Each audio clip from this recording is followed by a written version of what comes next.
I wasn't supposed to be home that early.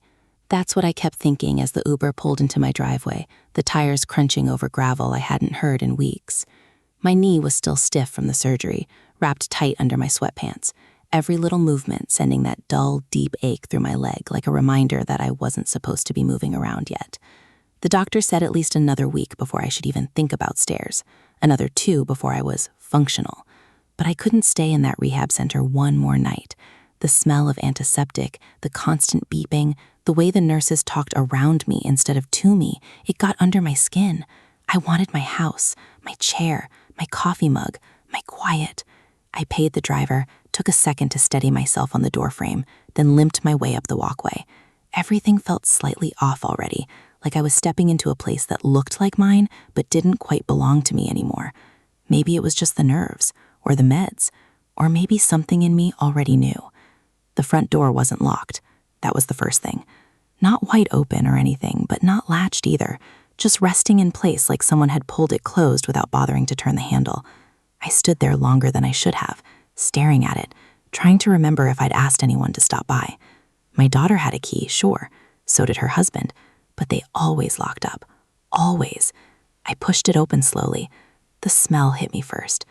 Not bad, just different. Like someone else's laundry detergent. Something floral mixed with something sharp like cheap cleaning spray. It didn't belong to me. I knew every scent in that house. This wasn't one of them. Hello? My voice sounded thinner than usual. No answer. I stepped inside, easing the door shut behind me, my hand gripping the wall for balance as I moved into the living room. And right away I saw it. A blanket I didn't recognize draped over my couch. Not folded, not neat, just thrown there like it had been used and forgotten. And next to it, a coffee mug. Not mine. A chipped white thing with some faded logo I couldn't place. I felt that tight, cold feeling start in my chest. Emily? I called out. Still nothing. Emily, my daughter, lived 20 minutes away with her husband Brian. They came by sometimes to help out while I was recovering. Groceries, checking the mail, that kind of thing. I trusted them, of course I did. But this didn't feel like a quick visit. This felt lived in. I took another step, then another, moving slower now, noticing things I wouldn't have missed before. A pair of shoes by the hallway. Not Emily's. Definitely not mine. Older looking, worn in a way that said years, not months. And then I heard it. Voices, muffled, coming from deeper in the house. I froze. There was a man's voice. Brian's, I was pretty sure. And another one. A woman. Older. The tone wasn't sharp or tense. It was casual. Comfortable. Like they belonged here. I followed the sound, my heart beating harder with every step. It led me down the hallway, past the guest room, past the bathroom, straight toward my office.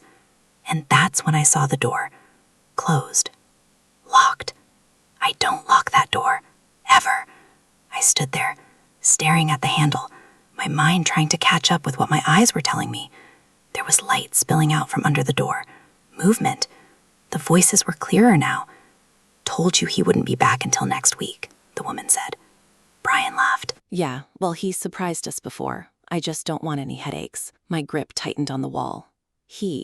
They were talking about me. I stepped closer. It's not like we're doing anything wrong, the woman continued, her voice edged with something defensive. He has all this space, Brian. It's ridiculous. One man rattling around in a house this big. Brian sighed. I know, Mom. I know. Just keep it down, okay? Emily's already stressed about this. Mom. My stomach dropped. I reached for the doorknob and tried it. Locked. Brian, I said, louder this time. Everything on the other side went silent. Not quiet, silent, like the air itself had been sucked out of the room. I knocked once, hard. Open the door. A few seconds passed.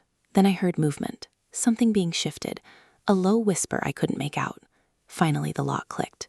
The door opened just enough for Brian to squeeze his face into the gap. His smile looked wrong the second I saw it. Hey, he said. You're home early. I didn't smile back. Move. He hesitated. That was all I needed to know. Brian, I said, my voice sharper now. Move. Now. He stepped back. And I saw it. My office, my space, was unrecognizable. The desk was pushed to the side. My chair was gone. In its place was a twin bed, neatly made, with that same unfamiliar floral smell clinging to it. A suitcase sat open on the floor. Clothes hung over the back of what used to be my bookshelf chair. And sitting on the edge of that bed was a woman I had never seen before. Late 60s, maybe. Gray hair pulled back tight. She looked at me like I was the one who had just walked into her house uninvited. "That him?" she asked Brian, like I wasn't standing right there. I felt something in my chest twist. "Yeah," Brian muttered. She didn't stand up, didn't apologize, didn't even look embarrassed. She just watched me, calm and assessing, like she was deciding something about me in real time. I looked at Brian. "Who is this?" He rubbed the back of his neck. "This is my mom, Linda." I blinked. "Your mom?" "Yeah, in my office." "She needed a place to stay for a bit," he said quickly. "It's temporary." I let that sit there for a second. Then I laughed. Not because anything was funny, it just came out. "You moved your mother into my house," I said slowly, "while I was in surgery." Brian shifted his weight. "We were going to tell you." "When?" I cut in. "After you finished redecorating?" Linda snorted softly like I'd said something mildly amusing. "Look," she said, finally standing up. "I don't see what the big deal is. You've got rooms you don't use. I'm family." I stared at her. "You're not my family." Her expression hardened. "I'm your daughter's husband's mother. That's close enough." "No," I said. "It's not." The room felt smaller suddenly, tighter. Brian stepped in, trying to smooth things over. "Okay, let's just calm down. Nobody's trying to cause problems here." "You locked my door," I said. He hesitated. "We just needed some privacy. In my house. It's temporary." "You keep saying that," I replied, "but you didn't ask me. You didn't even tell me." He opened his mouth, then closed it again. That silence said everything. I looked around the room again, taking it all in. The bed, the suitcase, my things pushed aside like they didn't matter, like I didn't matter. "How long?" I asked. Brian frowned. "What? How long has she been here?" He hesitated. "Brian?" About a week. A week. I was in a hospital bed, doped up on pain meds, trusting that my house was exactly how I left it. And for a week, they'd been living here, in my space, making decisions like it belonged to them. I nodded slowly, feeling something shift inside me. Not anger, not yet, something colder. "Get your things," I said. Brian blinked. "What?" "You heard me." "Hey, hold on," Linda snapped. "You don't get to just throw me out." "Yes," I said, cutting her off, my voice steady now. "I do." Brian stepped forward, his tone tightening. "You're overreacting." I looked him dead in the eye. "You moved someone into my house without asking me. You locked me out of my own room, and now you're telling me I'm overreacting?" He didn't answer. I nodded again, slower this time. "Call her. Right now." He hesitated. "Call her." He pulled out his phone, and as he did, I took one more look around that room, my room, and realized something I hadn't let myself think until that moment. This wasn't just about his mother. This was about boundaries that had already been crossed long before I walked through that door. I just hadn't seen it yet. But I was about to. Emily didn't pick up on the first call. Brian tried to play it off, like that was normal, like nothing about the situation required urgency. He shrugged, gave me that same tight, uncomfortable smile, and said, "She's probably in the car or something." I didn't respond. I just stood there in the doorway of my office, leaning slightly against the frame because my knee was starting to throb, and watched him. He called again. This time she answered. I couldn't hear her voice clearly, but I saw the shift in his posture the second she realized I was home. His shoulders stiffened, his tone dropped, and he turned slightly away from me like that would somehow create privacy in a room he had no right to claim. "Hey, yeah, so he's back." A pause. "No, I didn't know he was coming today." Another pause, longer this time. "I know, Em, I know, I'm just telling you what's happening." I held out my hand. "Put it on speaker." Brian hesitated again. That hesitation was becoming a pattern, and every time he did it, something inside me hardened just a little more. "Now," I said. He tapped the screen and held the phone between us. "Dad?" Emily's voice came through, strained, already defensive. "Why is there a stranger living in my office?" I asked, keeping my voice level. "She's not a stranger," Emily said quickly. "That's Brian's mom." I figured that part out. Another pause. "She needed somewhere to stay," Emily continued. It was supposed to be temporary. We didn't think you'd mind. You didn't think I'd mind? I repeated. No, I mean, we were going to talk to you, but with your surgery and everything, we didn't want to stress you out. I let out a quiet breath through my nose. So instead, you moved someone into my house while I was unconscious. It wasn't like that. It is exactly like that. Brian shifted beside me, clearly uncomfortable, but he didn't interrupt. Linda, on the other hand, had crossed her arms and was watching me like she was waiting for me to say something she could pounce on. Emily's voice softened slightly. Dad, please. She had nowhere else to go. Just for a little while, okay? We'll figure something out. How long? I asked again. I don't know, she admitted. A few weeks, maybe. Just until things settle. Things settle. I almost laughed again, but this time I held it back. You moved her into my office, I said. You didn't put her in the guest room. The guest room has your equipment, Emily replied quickly, and you said not to touch that stuff.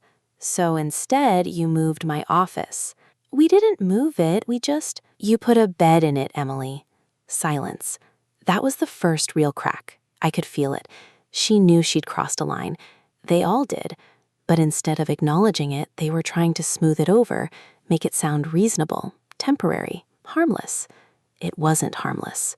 Dad, she said more quietly now, can we just talk about this when I get there? I'm on my way. I glanced at Brian. He hadn't mentioned that. You're coming here? Yes. Good, I said, because this isn't a phone conversation. I nodded at Brian and he ended the call. For a moment, nobody said anything. Then Linda let out a long sigh, like she was the one being inconvenienced. Well, she said, this is off to a great start. I turned to her slowly. You need to start packing. Her eyes narrowed. I'm not going anywhere until Emily gets here. That's fine, I replied. You can pack while you wait. Brian stepped in again, hands raised slightly like he was trying to calm down a situation that had already gone too far. Hey, let's not escalate this, okay? Emily's on her way, we'll all sit down, figure it out like adults. I looked at him. You don't get to tell me how to handle my own house. His jaw tightened. I'm just saying. I know what you're saying. And I did. He was trying to regain control of something he never should have had in the first place. I pushed myself off the doorframe and stepped fully into the room. The movement sent a sharp pain through my knee, but I ignored it. Right now, that didn't matter. What mattered was the fact that my space had been taken over, piece by piece, without a single conversation. I walked over to my desk, or what used to be my desk, and ran my hand across the surface. Papers had been stacked differently. My laptop was pushed to the side. Even the way the cables were arranged had changed. Small things, but they added up. You've been using this, I said, not looking at Brian. He didn't answer right away. Brian? Yeah, sometimes. Just for emails and stuff. I nodded slowly. Of course he had. Why wouldn't he? They were already living here like it belonged to them. Linda spoke again, her tone sharper now. You're acting like we broke in. Your daughter said it was fine. I turned to her. My daughter doesn't own this house. She's your family. So are boundaries. She scoffed. Oh, please. You're making this into something it's not. No, I said, meeting her gaze. I'm finally seeing it for what it is. That seemed to irritate her more than anything else I'd said. Brian exhaled loudly, running a hand through his hair. Can we just take a step back? You just got out of surgery. You're probably not thinking straight. That did it. I looked at him, really looked at him, and for the first time I saw something I hadn't noticed before. Not just discomfort, not just defensiveness, entitlement. You think this is about my knee? I asked quietly. I think you're in pain and... No, I cut him off. This is about you thinking you can make decisions in my house without me. That's not what You moved in. We didn't move in. You've been here for a week, I said. Your mom has a bed, a suitcase, clothes in my room. You've been using my office. That's not visiting, Brian. That's moving in. He didn't respond, because he couldn't. The truth was sitting right there between us, and no amount of soft language or excuses was going to change it. I turned and walked out of the office, heading back toward the living room. Each step was slow, deliberate, my knee protesting more with every movement, but I needed space. I needed to see the rest of the house. and what I found only made that cold feeling in my chest spread. There were more signs. A different set of dishes in the drying rack. Food in the fridge that I didn't buy. A stack of mail opened and sorted on the counter. Even the thermostat had been adjusted. It wasn't chaos. It was organized, lived in, like they had settled. I stood there, taking it all in, when I heard Brian's voice behind me. "We've been helping," he said, "taking care of things while you were gone." I didn't turn around. "Helping," I repeated. "Yeah, the house, the bills, making sure everything runs." "Did I ask you to do that?" He hesitated. "No, but..." "Then it's not help, it's control." The word hung there. Control. I finally turned to face him. "That's what this is," I continued. "You didn't just bring your mom here because she needed a place. You did it because you thought you could, because you figured I wouldn't push back. That's not fair. It's exactly fair." Before he could respond, the front door opened. Emily walked in, breath slightly uneven like she'd rushed. Her eyes moved quickly. Me, Brian, the living room, the hallway, taking in the tension, the reality of what she'd walked into. "Okay," she said, setting her bag down. "Let's just talk." I studied her face. My daughter, the one person in this whole situation I wanted to believe hadn't crossed a line. But as I looked at her, really looked at her, I saw it.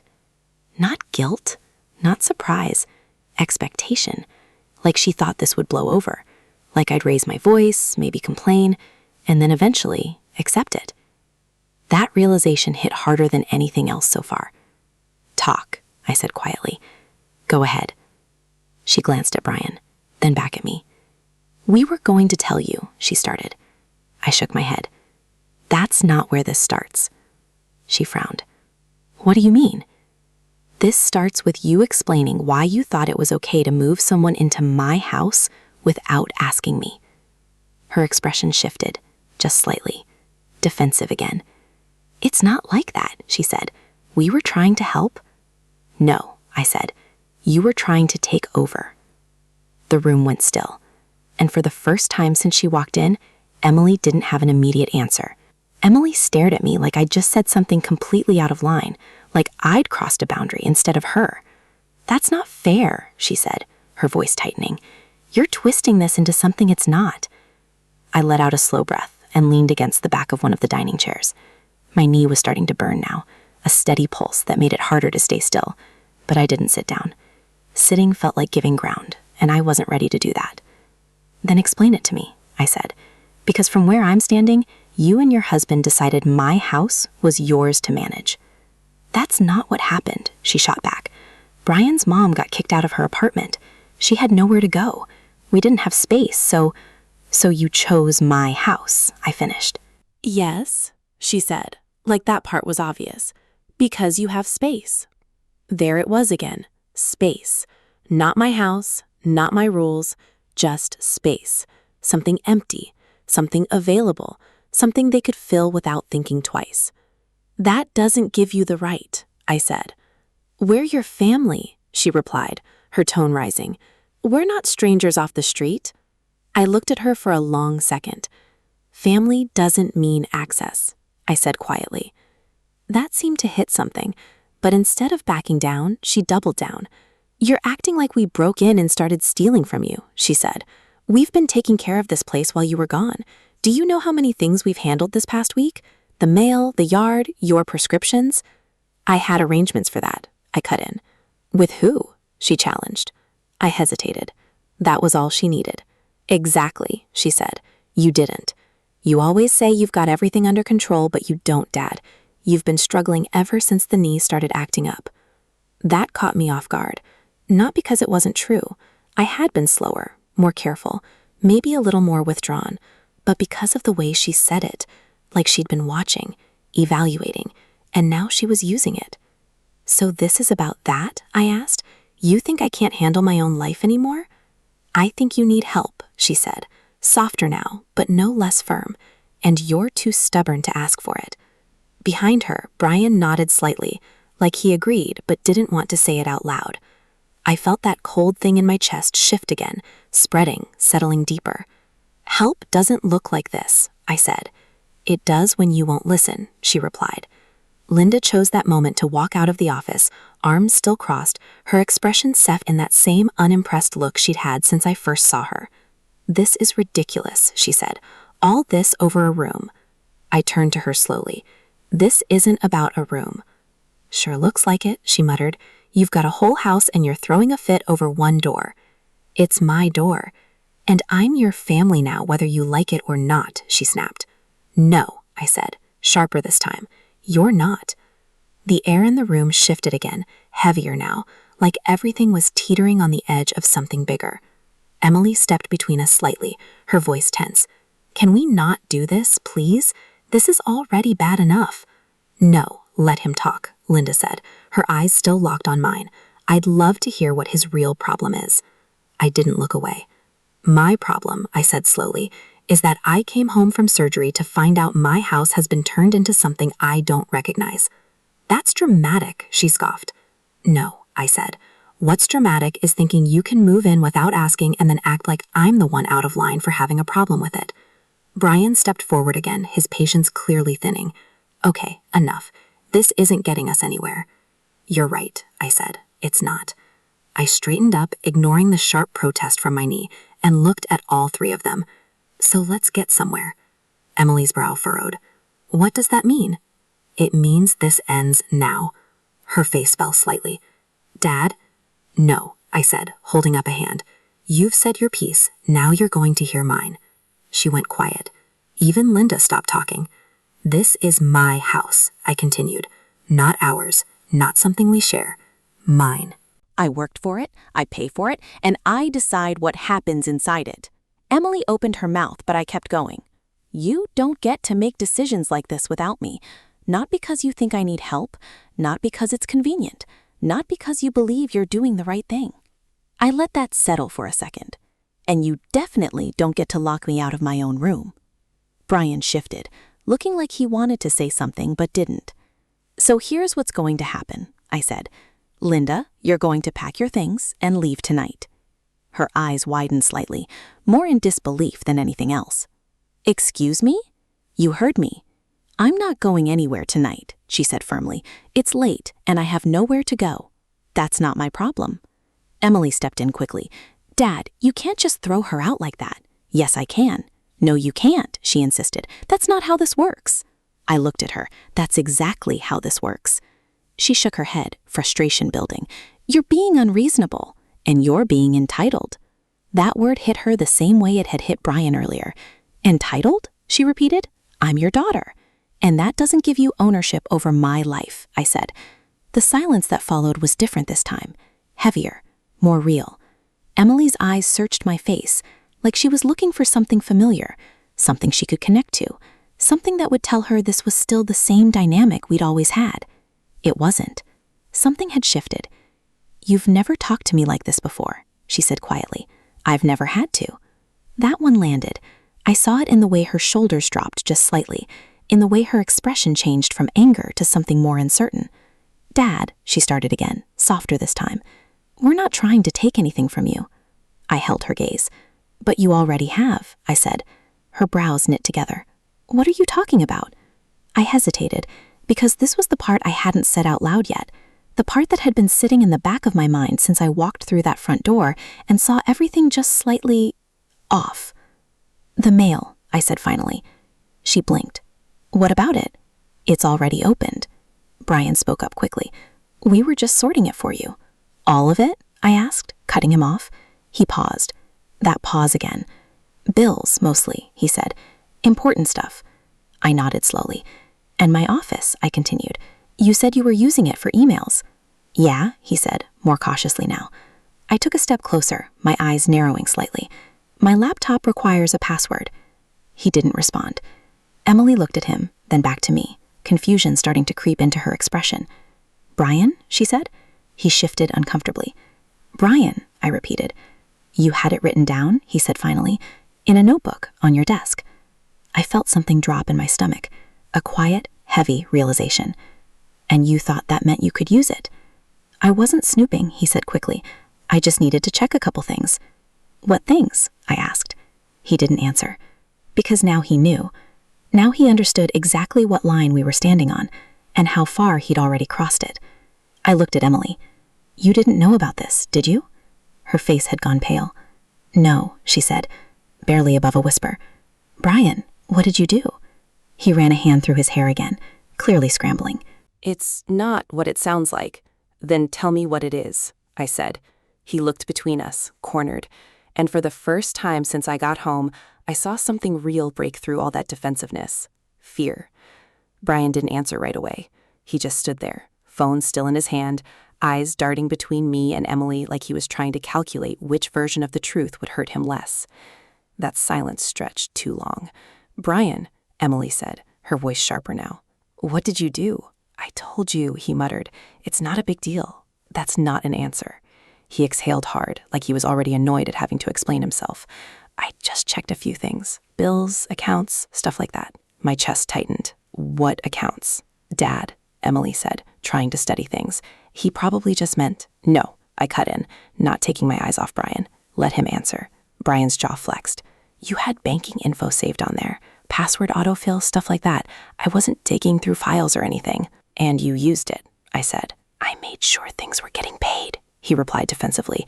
You had overdue notices. I did not have overdue notices. He hesitated. There were a couple things, he said. Utilities, property tax reminder. I handled it. You handled it, I repeated. Yeah. With whose money? He blinked. Yours, obviously. And you thought that was your call to make? Someone had to do it, he snapped, frustration finally breaking through. You were laid up. You weren't answering calls half the time. What was I supposed to do? Just let everything fall apart? Nothing was falling apart, I said, my voice low now.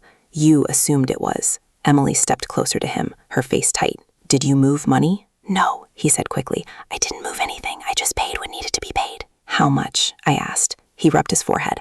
I don't know, a couple thousand maybe. It's not like I took anything. It went to your bills. That's not the point. It kind of is, he shot back. You're acting like I stole from you. You accessed my accounts without permission, I said.